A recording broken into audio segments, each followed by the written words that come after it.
Hey art friends, in this lesson, we're gonna learn how to draw an orb-weaver spider. And I hope you're gonna follow along. It's gonna be a lot of fun.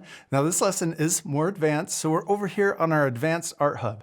But I hope you're gonna follow along because we're gonna take it one step at a time. It's gonna be a lot of fun. All right, let's get started. For this lesson, I'm using Canson marker paper to draw on. This is my favorite paper. We're also using Prismacolor colored pencils and Art for Kids Hub alcohol-based markers. But you can use whatever you have at home or in the classroom. You can use just a regular pencil for the whole lesson and shade and sketch. Or you can use a different brand of colored pencils and different brand alcohol-based markers. The important part is to have fun and practice. Don't worry about making it look exactly like mine. Now I'm starting with my colored pencil, and this is just a plain orange colored pencil to draw our main shapes and the general shapes of our spider. Let's first start with drawing the abdomen, and that's the large back bulb behind the body. And we're going to draw an oval shape in the middle of our paper, but also towards the bottom. Now don't worry about making this line look perfect. I even drew it a couple times just to get it the size that I want. Now let's draw the cephalothorax, or maybe we just call it the thorax for short. And we're going to draw an upside down U shape right above the abdomen. And we can even split our spider right down the middle for the center line, if that helps. Then we're going to draw, I don't know what these are called. I need to learn all of the names of the spider anatomy because I love drawing spiders, but yeah, I know this is where their fangs are. This is part of the mouth. They got these two little mandibles or pinchers. And then let's draw the legs next. We're going to draw the legs coming out of the thorax or the cephalothorax. We're going to draw the center of the leg. So we're going to draw it coming up. And there's a little joint here, so we could even draw a guide point if we want. Then we're going to draw the next segment and maybe another guide point for the joint. And then we're going to draw the diagonal line coming in. It's already starting to look so cool. Okay, let's repeat that. We're going to draw another leg right next to it. This one's going to be shorter. We can draw a joint, another joint, and then the last segment. Let's repeat those same two legs on the other side, and we can make these look symmetrical or bent in the same direction. We can also change them slightly if we want, so they're not going to be exactly in the same spot. Now let's draw the center leg. We're going to come out and down, out further, and then bend up. Now these middle legs seem a lot shorter than the other three legs. So I started bending down, but I'm going to change it and bend up and then forward. See how this one looks different than this one? You can pose and position the legs any way you want. Okay, now the back legs are really long, and because we drew our abdomen pretty big, we're not going to have enough room for the leg, but we'll make it fit. So we're going to go to there, but it would probably go even further. And actually, I saw one of these in our backyard. It was awesome. They're so cool when you see them because it had the spider web, and then the spider was right in the middle, and the sun was coming behind it, so it looked like it was glowing. I hope you enjoyed seeing that little clip. Let's keep drawing. Now let's draw the other leg over here, and we're going to draw it bending down just the same to match. Now we have the general shape of our spider. I'm switching to our markers and I'm using 24. This is an orange, but it looks more tan to me. And we're going to color in everything solid. Now we're ready to draw the legs and make them look thicker. Let's start with this first leg. I'm going to start at the joint and we'll come down to the thorax. I'm going to draw it a couple times to give it that thicker shape. Now this segment is thinner, so we'll just do a couple lines right next to each other. And then this last segment is really thin. So we're going to keep it just like that. Now let's repeat that same step for the second leg. I'm going to draw it actually touching the first leg. Then let's draw the second segment and the third really thin segment. That was nice and simple. Let's repeat that same step or same technique for the rest of the legs. This part I'll speed up, so remember to pause the video and take time to draw the rest of your legs.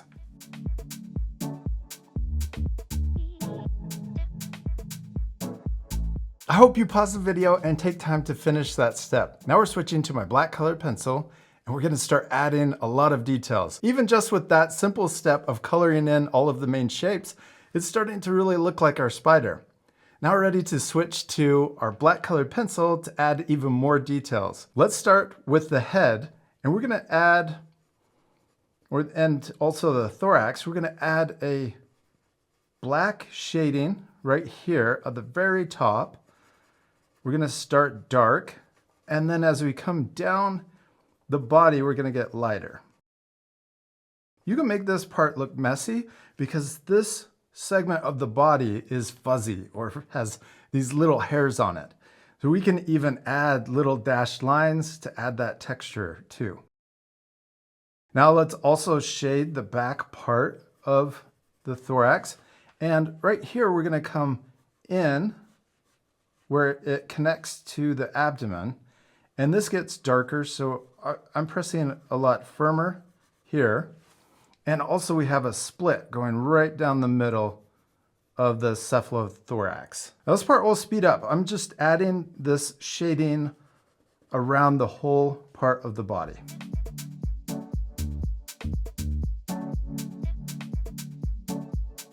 I'm also adding some shading around the fangs. Next, let's do the legs. I'm gonna start up here at the very end of the leg and we'll darken in this segment almost all the way to the joint. Now this part will repeat on each leg. So we'll just do this first leg step by step, and then we'll fast forward again for the rest of the legs.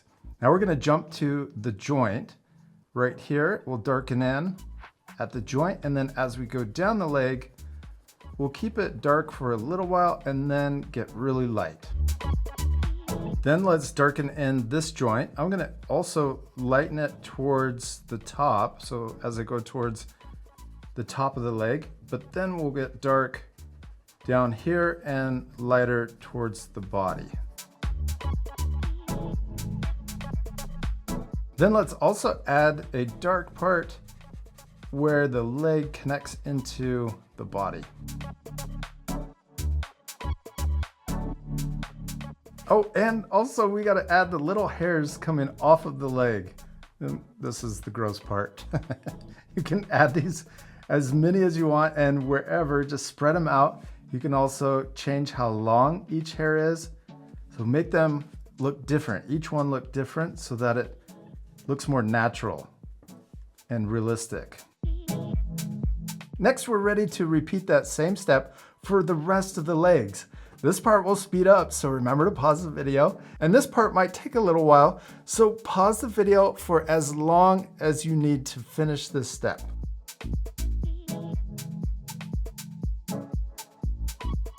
Actually, I forgot, we're gonna add a shadow at the end when we're all finished with our spider, and then add the little hairs on each leg. Because we'll use the gray marker, this will blend the black colored pencil. So let's leave the hair off of the rest of the legs and just finish the shading part.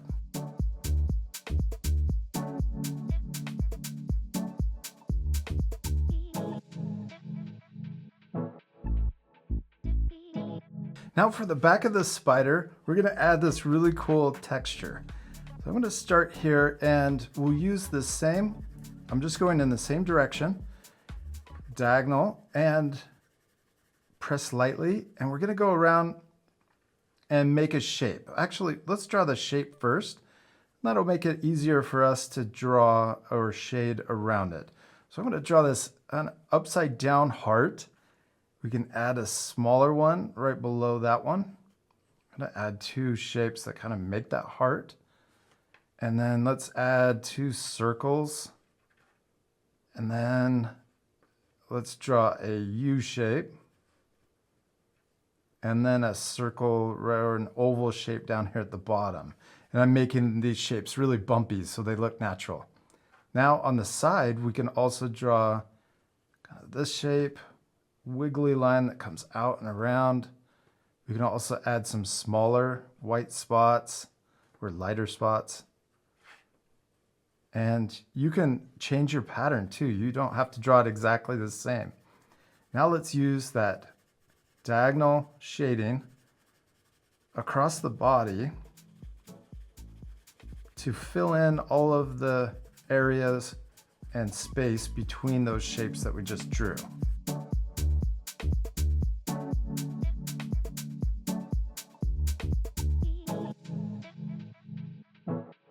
Now I'm using my 0 marker, or the one that has the white cap, and this has 0 pigment in it. So it's just clear, and we can go over the black colored pencil and blend all of those strokes. This is really fun. And one of the first times that we've ever talked about using this number or this marker. This feels a lot like using watercolor pencils, where you first put down the pencil and then you paint with water on top. That's how this kind of feels. Now we can also use this to blend the legs to make them look more smooth and get rid of some of that pencil texture. Now I'm switching to my white colored pencil, and we'll add little hairs on the back of our spider's thorax. I'm also using this white colored pencil to add the spots or make them brighter on the back or the abdomen.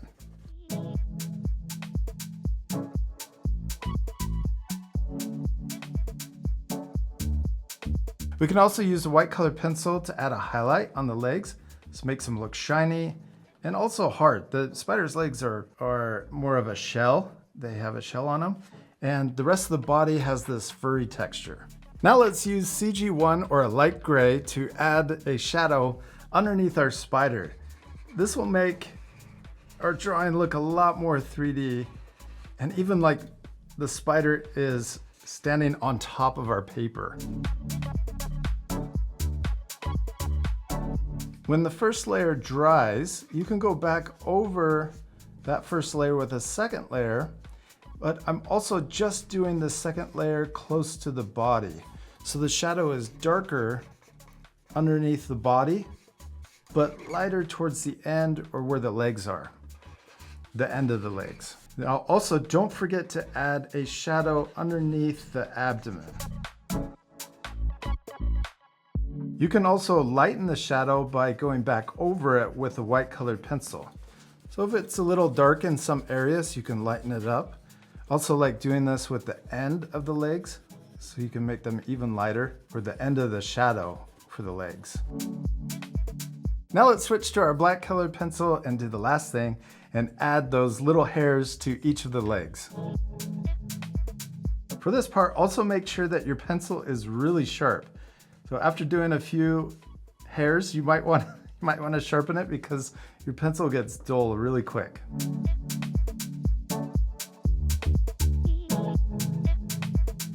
And we did it. We finished drawing and coloring our Orb-weaver spider.